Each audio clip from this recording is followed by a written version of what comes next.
I was born and raised in a suburb of Massachusetts in a middle-class environment. My dad had gone into the Navy during World War II, and his Ozzie and Harriet and Father Knows Best were two of the popular shows on TV, which bore absolutely no resemblance to the reality that we were all experiencing. So we went to church on Sunday. I got dressed up like a little man with a suit and a bow tie and a hat. My sisters all had white gloves and pretty hats and matching outfits that my mother made for, and there was this whole parade of going to church and being all dressed up, and we all sat there like the ideal American family. And then church would get over and we'd get into the car. Then they'd be yelling and screaming and slapping and hitting and crying, and and church seemed like this ideal that was far removed from the reality. It was beginning to be real disillusioned with the church because of the difference between the ideals of the church and what I soon came to identify as the hypocrisy of the church and the reality of what people really lived and did. And so I, along with tens of millions of people my age, became disillusioned with America, the government, society, church, and everything else, and went our own ways. With the death of John Kennedy in '63, and then the subsequent death of Martin Luther King and Bobby Kennedy, it seemed like what we needed to do was to build an alternative society. So my wife and I got married in '65, and we went out to San Francisco in '66, lived out there. And we believed that we were creating a new society. We believed we were, quote, realists. And part of that realism was we didn't believe in supernatural things. We didn't believe in religion. We didn't believe in God. What I wanted to do was to be an artist and an art teacher, so I finished my graduate studies at the University of California, Berkeley. Did a year in New Mexico on a grant, which was wonderful. I love New Mexico. And then got an offer to be part of starting an art program at a university in Kentucky, at a school that had just started, and that seemed like a real sort of pioneering thing, because I imagined Kentucky was like log cabins and horse farms and things like that.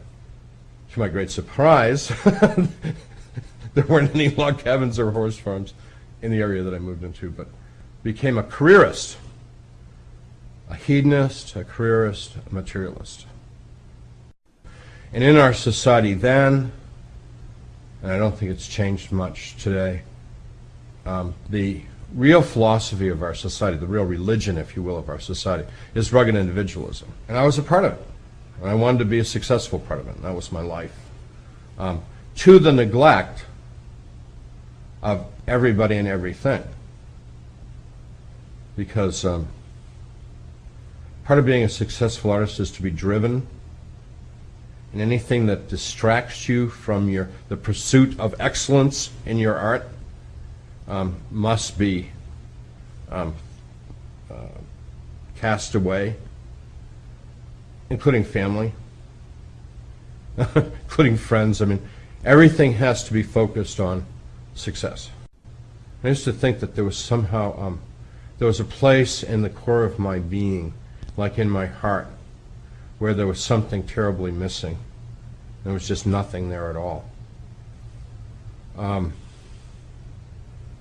So the way that I tried to anesthetize myself from the pain that caused was with alcohol and busyness and success and power and pleasure and stuff like that. In 1985, I took a group of students along with my wife on an art tour. Last day of the trip, the next day we would be leaving. We were going to drive back to Schiphol and Amsterdam and fly out. And they were all still getting up and getting ready, and we were in my room, and I was talking to one of my students, Monica Schoner. My wife was there, and I was saying, like, can you go get, the people ready? Like, this is our last day. Like, let's get going here. And this was at 11 o'clock, so they were being real lazy about getting going. They're just pooped, worn out. And I was talking to her, and in the middle of a sentence, I just collapsed down to the ground. What I thought had happened was I thought I had been shot. And I was very surprised that I couldn't see where the bullet had come through, because I knew they would make a hole in the glass, obviously. The pain was in the very center of my abdomen, pretty much, and it was inside, not on the outside. This doctor got me up off the floor and onto the bed, and he examined me, and he knew exactly what was wrong. He said, you've perforated your duodenum. He said that I would be taken to a hospital and that I would have surgery right away. I'd be in the hospital for about 4 weeks. Then I would be able to get on a plane and go home. Taken up to the 3rd floor of that hospital. The ride actually turned out to be very painful, because I was in kind of bad shape by the time we got to Cochin. We were expecting immediately to be going to surgery. And that's what we'd been told by the doctor at the hotel, the 2 doctors in the emergency room. After several hours, the pain had gotten excruciating. For several hours now, I felt that the only thing that kept me from death was an intense desire to live. And that all as I had to do to die was to stop trying to live. I felt like death was right there. It's hard to describe it. Just imagine that, like, you're hanging over a pit by your fingers, hanging onto the edge, and all you have to do is let go, and you're in the pit. That's how I felt about me and death. And I closed my eyes. I didn't try and breathe anymore. And I went unconscious. I awoke from my unconsciousness. I don't know. Obviously, I don't know how long I was unconscious. It was some minutes, probably. And I was standing next to the bed, and I was absolutely clear about the situation that I was in. So I was worried about the perforation in my stomach, but it didn't hurt. I was worried about getting an operation, but right now I didn't need an operation. I was confused because I felt more real, more alive, more physically acute in all 5 senses than I'd ever felt my whole life. Then, right then, I heard people calling me by name in English outside the room, and they were saying, "Howard, hurry up, come with us quickly, let's go." So the room was very bright and well lit, and I went over to the doorway of the room, and outside the room, it was wasn't dark, but it was dim and gray and foggy and indistinct. I assumed that they were there to take me to my surgery, so I left the room. One of the strange things was, when I left the room, I knew that it was a one-way door. But after walking for what in this world would be like an hour or 2, I came to the realization that this isn't right. There's something really wrong here, because there's no way this hallway would be this big.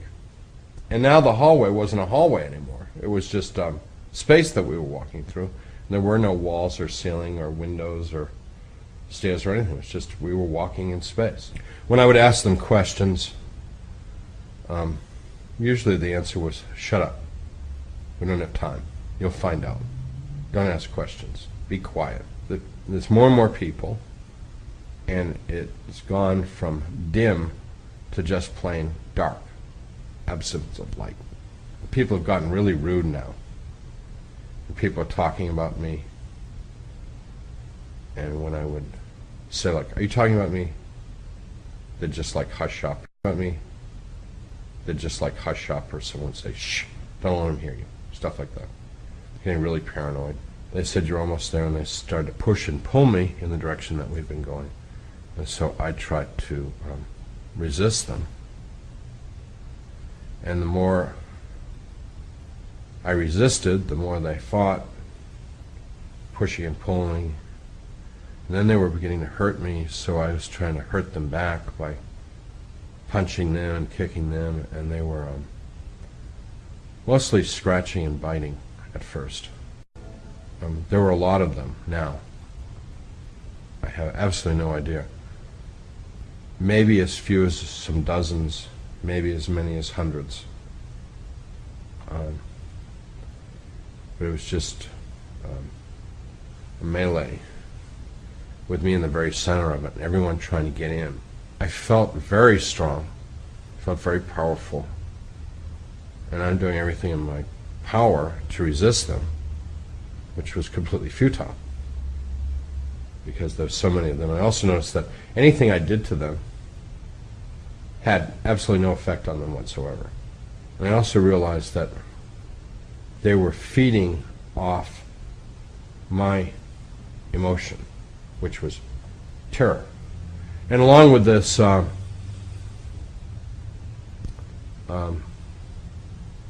verbally, they were trying to be as insulting and demeaning as possible. And they're quite good at it. They'd practiced a lot. So there was the verbal assault along with the physical assault. And thirdly, there was laughter. I was all, the word that I like to use is I was all spent. Emotionally, physically, I had nothing left. I was just, and people were tired of me because I was no longer of any use to them, of any fun to them. And they, people were coming up to me and very casually, like kicking me. And when people kicked me, I had no reaction. The reason why I had no reaction was being kicked anymore didn't increase my pain because the pain was so great that it didn't make any difference. And I heard myself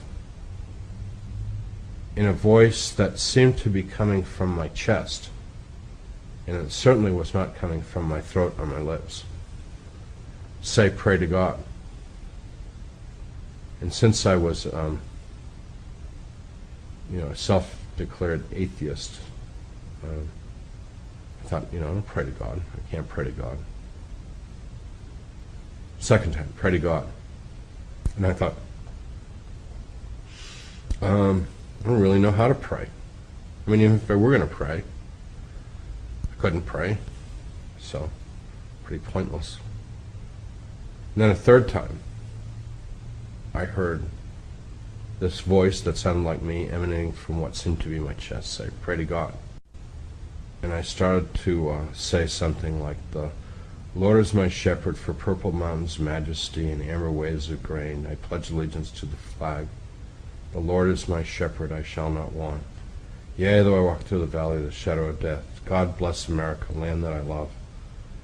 And I realized, no, this is...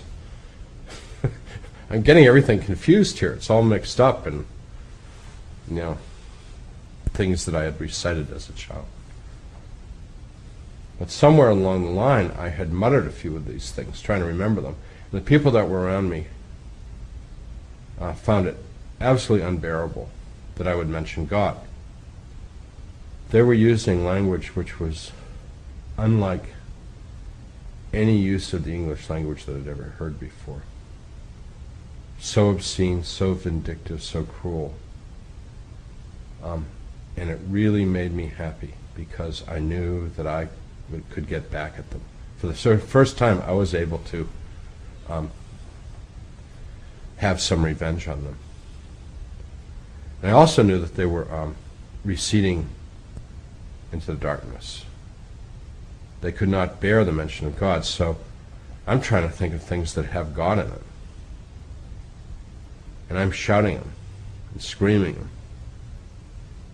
And they're retreating and retreating into the darkness. And I'm shouting and screaming, and I'm lying on the floor of this place shouting, "God bless America, land that I love. Stand beside her and guide her."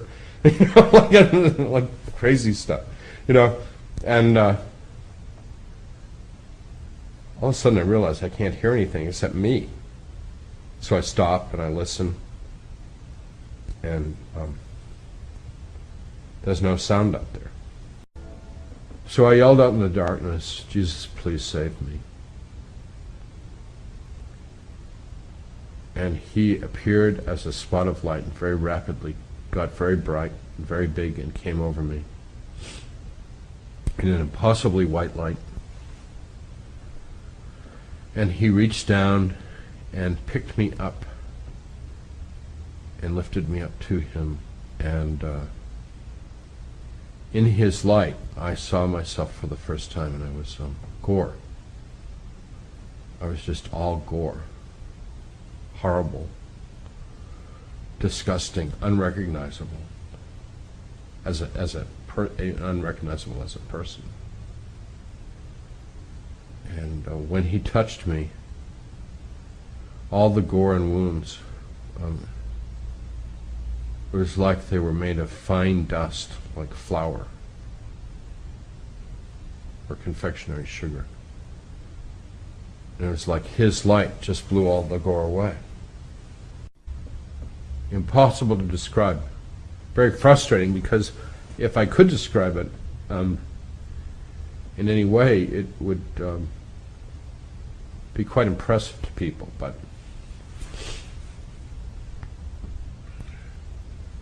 it's completely ineffable. I knew that this was Jesus. I knew that he was very powerful. I mean, he picked me up as if I was nothing at all, as if I were a feather.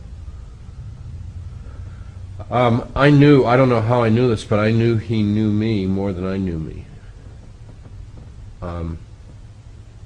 I knew that I didn't have any secrets. Everything I was and had done and thought, I knew. So I don't know how, but I just knew he knew it all. He knew everything about me. But most importantly, I knew that he loved me in a way that I had never even dreamt he could be loved. And after a while, we started to leave this place of darkness and torment and pain, and we went straight up. And I think we were moving pretty fast. Pretty hard to tell, but we were making a lot of progress quickly. And I could see far, far away the focal point of light that we were headed towards, and that everything around us moved in relationship to that focal point. In other words, everything was either moving towards that focal point or moving away from that focal point of light. And all of a sudden I knew that somewhere in that focal point of light was God, and we were going there. And I thought to myself, they've made a terrible mistake. I'm garbage. I don't belong here.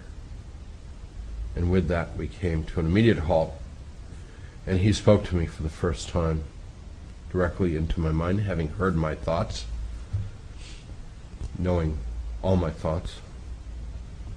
And he said, "We don't make mistakes, you do belong here." And so we began to converse. Him knowing everything that I thought, and me hearing his voice in my mind, not going through my ears. Then he said that he had friends that he wanted me to meet. I was, sure. He made musical tones, musical sounds, and other people of light came to us and hung. We were all hanging in space, sort of halfway between the world of dark and the world of light. And we're hanging there, and they began to try and put me at ease. Fairly shortly, they made it clear that what they had come to do was to show me their record of my life. And what I came to understand was these people at different times in my life, sometimes singularly and sometimes in groups, had been with me during my life, and they had recorded my life. So what they were showing me was their record of my life, not my record of my life. And we did in chronological order from a baby forward. And they only showed me episodes. There'd be this episode, then we'd skip some time, and then we'd see this episode. So it wasn't like I saw my entire life or anything like that. It was like their selected record. And what they were showing me was how I had interacted with other people. After a while, it became very evident that's all they were interested in was how I had interacted with other people. And to put it in a word, compassion.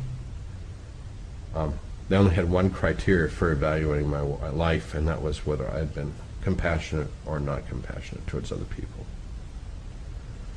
So things started off pretty good as a kid, and then they, becoming a teenager and then becoming a young adult and stuff, things got worse because it became less compassionate and more manipulative and self-centered. So it became, it was very disturbing to watch my life, especially because they were sharing with me their evaluation of how I was doing. So as I became less compassionate, they shared their displeasure and unhappiness with my life.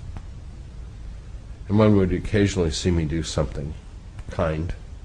They would get very happy, but there were getting to be too few of those occasions of happiness and way too much of the displeasure. The only thing that made this at all bearable was the fact that throughout it all, I knew that they loved me. So they invited me to ask any question I wanted to ask them, and everything they answered was very clear, very straightforward. Their teaching style was to not just explain verbally, but also show you. So I don't know, I don't think we ever went anywhere. Maybe we did. It's impossible to tell because, like, I'd ask a question about the future and we'd be in the future. And I think they just, like, created the future around us. I don't know if we went I have no way of knowing. I would ask a question about, like, the Holocaust, and we were in the Holocaust. I wanted to go on. I wanted to go on to heaven. I wanted to go on to experience the wonders and the joys and the beauty of heaven. And ultimately, I wanted to go on and to meet God at the very core of heaven. And they said no. I was back in the bed, in that body, just filled with pain, with my wife next to me crying. The difficult thing about it has been, it's not a question about whether people believe my experience or not. I don't really care one way or the other. I mean, it really doesn't matter to me because, like, I had my experience, it was real, and whether someone believes it or not, you know, that's up to them. It really doesn't contribute or detract from my life one bit. What I do want people to know about is the reality of God and Jesus Christ. That matters to me a great deal. And I live to evangelize. I live to spread the good news of Jesus Christ. That's what I live for.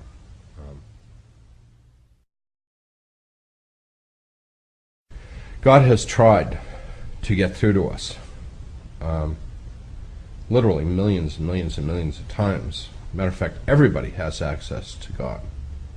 All they have to do is to, call it prayer, call it meditation, call it contemplation, but if you really sincerely seek God, God is not that hard to find.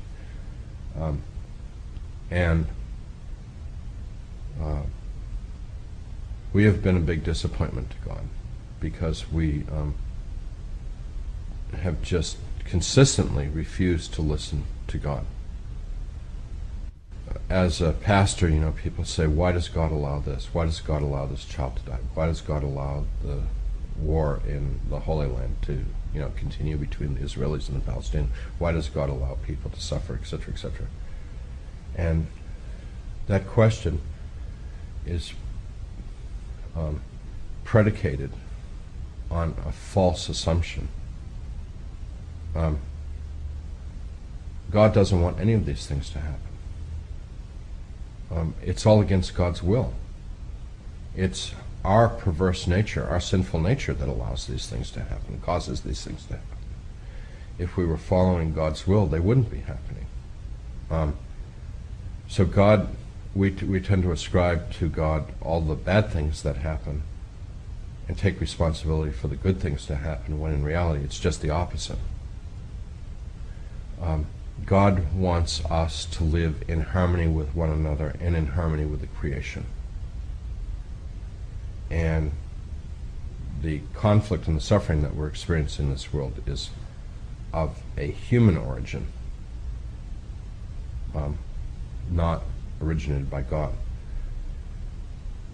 When Jesus came into the world, it was a great opportunity for the whole world to find a new way of living and interacting with one another. And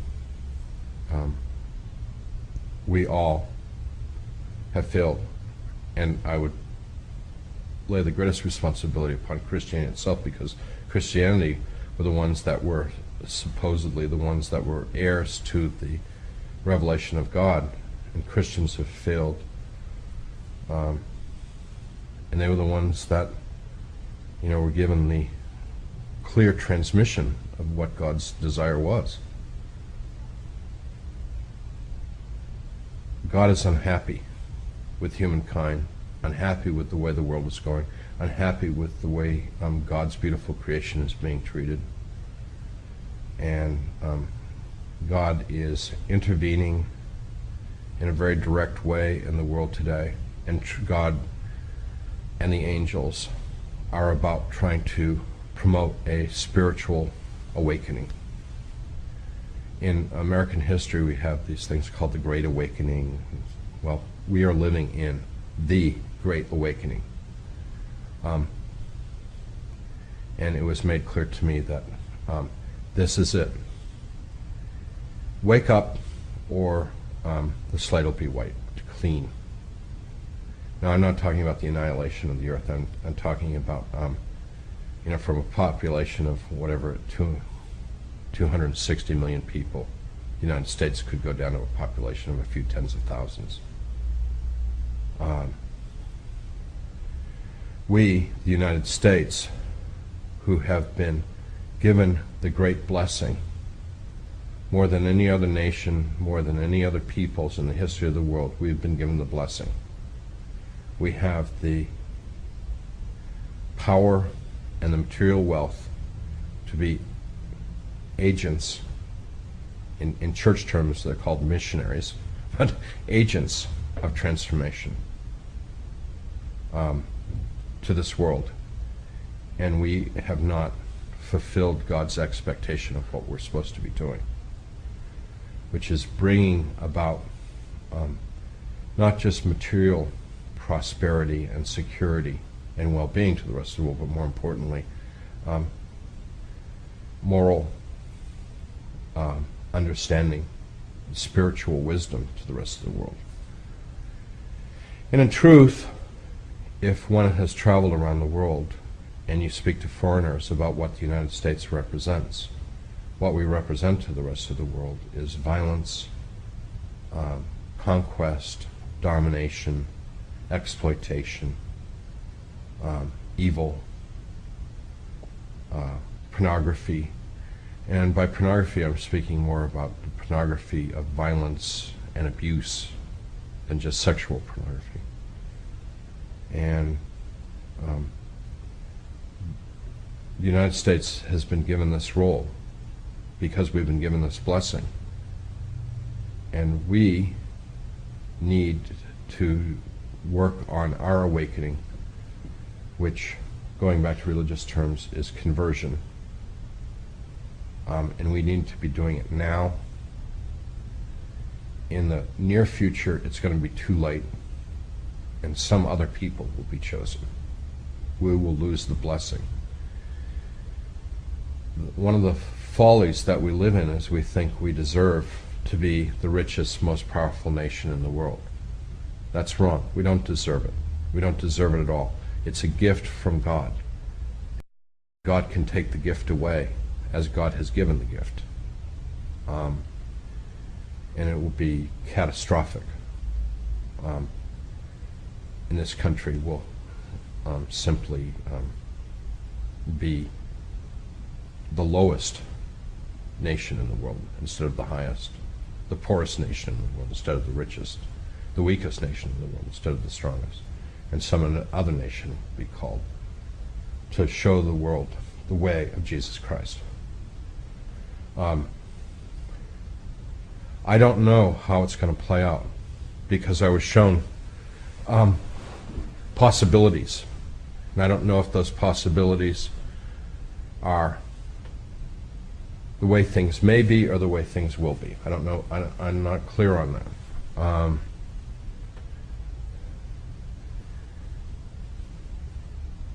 Our future could be so beautiful, and the future that they showed me, which isn't very far off, within a couple hundred years, which in fact I told them was impossibly soon. It couldn't happen in a couple hundred years. They assured me that with the intervention of God and the angels, it could happen. I don't know what's going to come about. I have children, I have grandchildren. I want them to have the preferred future, not the horrible possible future that they also showed me. And it's all about a heart change. We need to use our wealth. We need to be using our power to bring God's love and God's goodness and God's blessings to the whole rest of the world. And my experience happened in 1985. I've seen signs of good happening, and I've seen signs of bad happening, and I just don't know which way we're going. And I'm doing everything that I can with my life to be on God's side. They also told me that there is no sitting on the fence. You are either working for God's good or you're opposed to God's good. To be indifferent to God's good is to be opposed to it. There's no middle ground. In this, if you will, battle between good and evil, there's nothing in between. You know, I would say that most people say, well, you know, I mean, I'm good, I'm not doing any harm. That's not good. That's evil. You have to be out there loving God, loving your neighbor, and living that. If you're really, you know, part of God's plan for this world. This is the day, this is the moment to decide which way you're going to go. And all those seemingly hysterical, fundamentalist, evangelical preachers that are out there screaming and yelling are right on target. You know, their message may be a little harsh and their means may be a little too confrontational, but they're right. You know, we need to convince people that they have to make a decision, whether they're going to be on God's side or they're going to be opposed to God.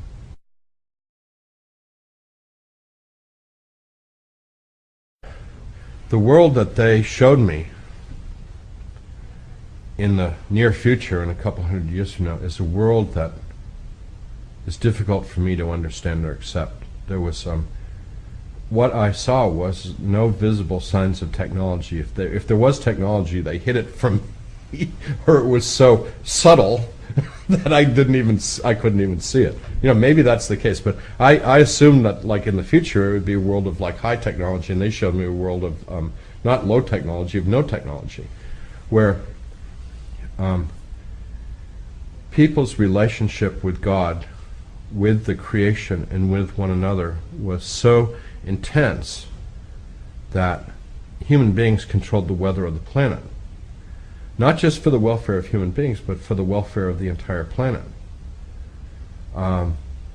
Everybody in the world was telepathically connected to everybody else in the whole world. People raised food by simply, I don't know, meditating or thinking about the food, and the food would just grow, and then they would pick it and eat it. I mean, it was, you know, not instantaneous, but it just happened before your eyes. I mean, a cabbage would grow from a seed to a full-blown cabbage in a matter of a few minutes. People lived in small communities. People could move from community to community freely if they wanted to. Most people didn't move around very much. Some communities put an emphasis on music, some communities put an emphasis on science, some communities put an emphasis on celebration, liturgy, worship. Some communities spent their time on physical relaxation and enjoyment, sports, and that sort of thing. Some communities were very contemplative and did seemingly very little. Some communities were very active and sort of like were very much engaged with their environment, sort of what we would call gardeners, but they were literally environmental sculptors, you know, making these very beautiful places with the vegetation and the geology around them. I mean, different communities had different emphasis, but they lived in total harmony with the flora and the fauna around them, in complete harmony with one another, and the main emphasis of every community was the individuals in the community, and most especially the children. When people had experienced what they felt was their full life experience, there would be a great celebration, and they would lay down, and they would die, and their souls, their spirits, whatever, would be raised up to heaven. Dying was not seen as a sad thing or grievous thing. It was a joyous time. It was like it was celebrated as a birth. People ate simply, dressed simply. From what I was shown, there were no possessions other than the clothes on their back and a few simple instruments like musical instruments or tools or things like that, which were pretty much shared communally. It was a world that's very difficult for me to make any sense of it, because it's like, you know, there was great happiness, there was very little suffering, there was no disease because people could, with laying on of hands, people could heal diseases immediately.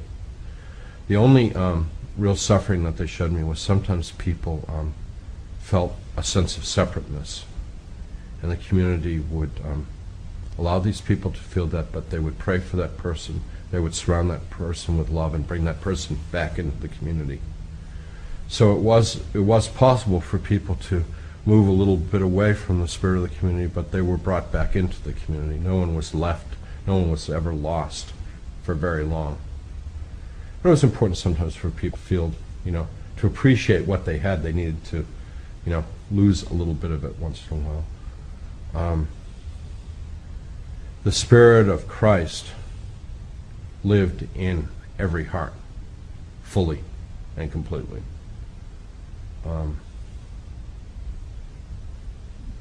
It's a world that is so completely unlike the world that we live in, that just how can we ever get there? But they assured me that this was the world that God envisioned for us, and it's not that far away.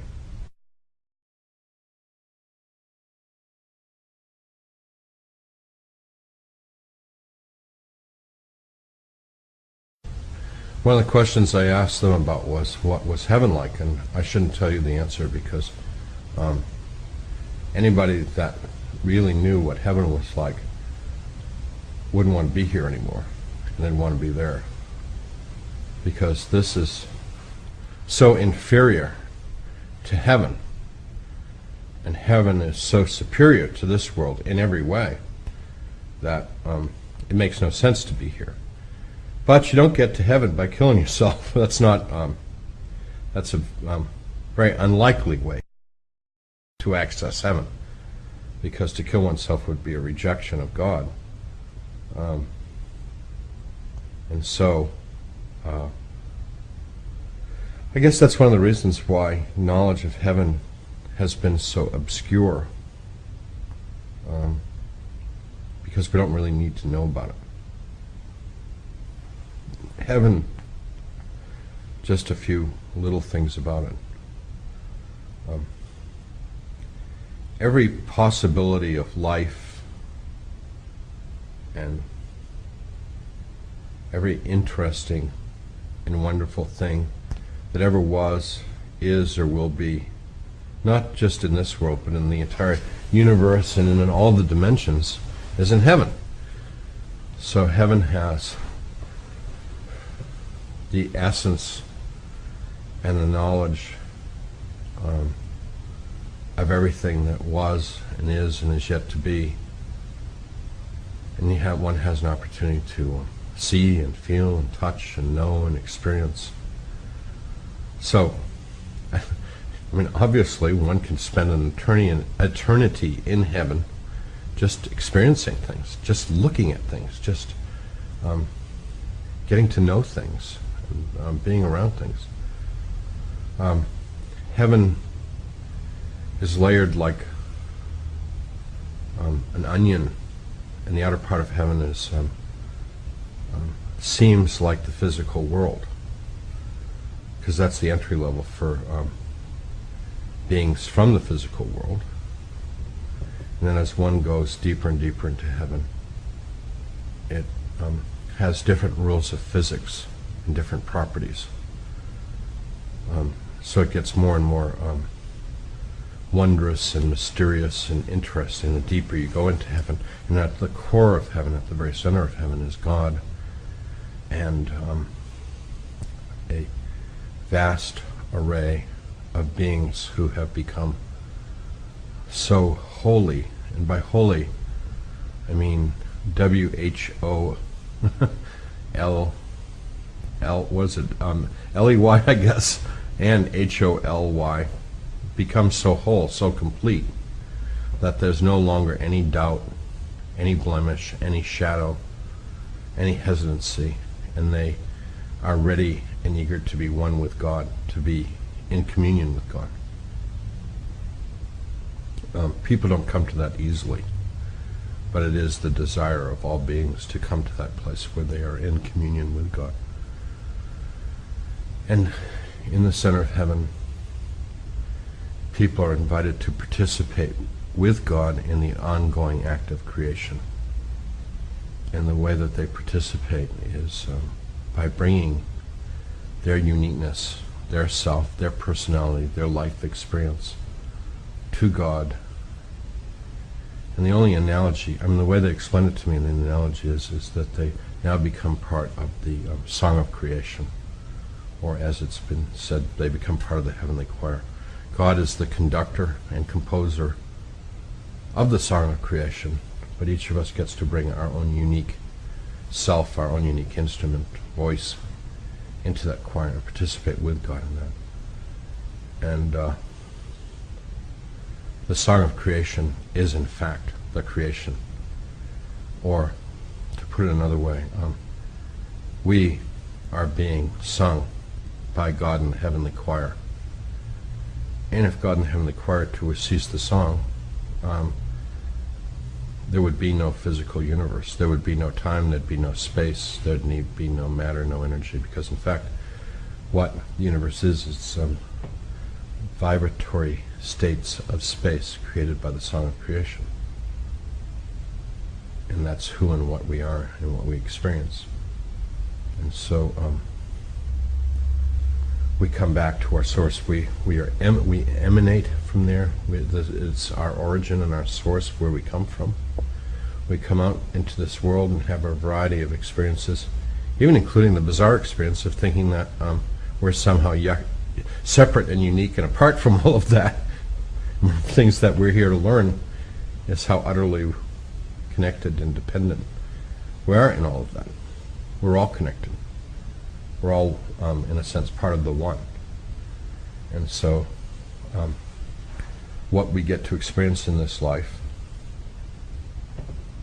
is both our separateness and our connectedness to the one. One of the interesting things in my experience was the angels and Jesus always referred to God as the one. I found it interesting in the Bible that God is very often referred to as the one. And the most profound prayer of the Jewish faith proclaims that God is one in the Shema. Hear, O Israel, the Lord is our God and the Lord is one. And that the singularity and totality and completeness of God really is the beginning of wisdom and our relationship to that, because from this singular, complete one, we are a part of that oneness, and that's what our return to God teaches us. And it, in human terms, it's coming home.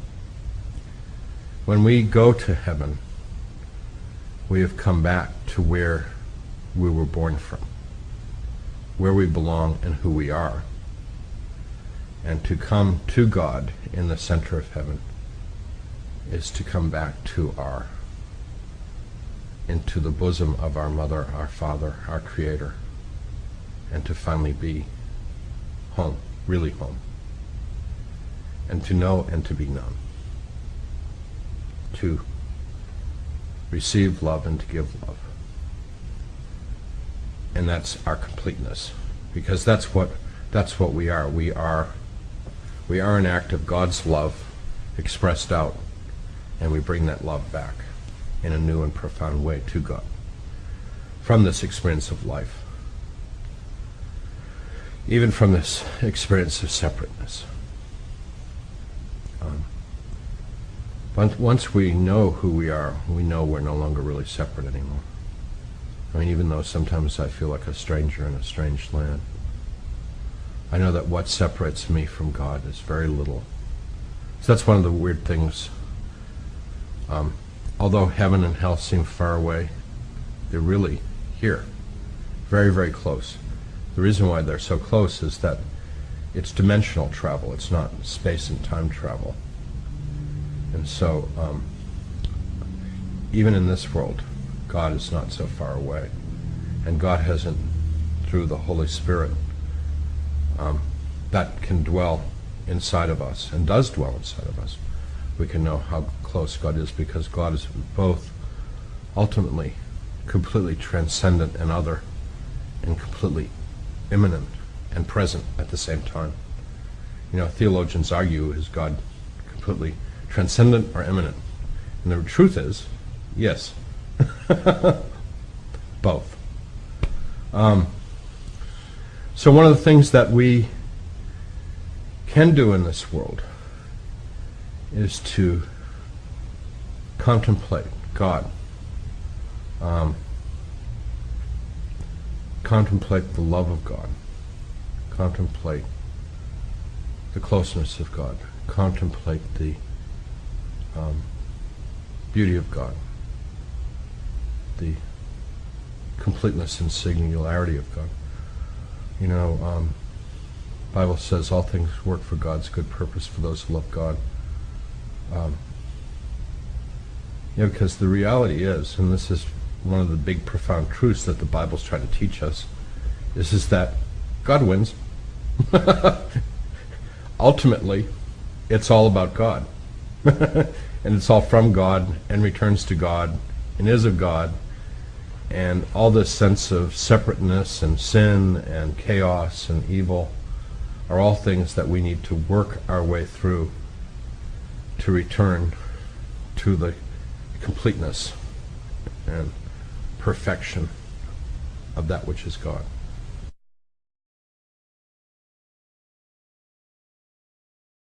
I asked them if there were other worlds, and they said, yeah, the universe is full of other worlds, and there are other dimensions of other physical universes, and those are filled with other worlds. So there's worlds in our physical universe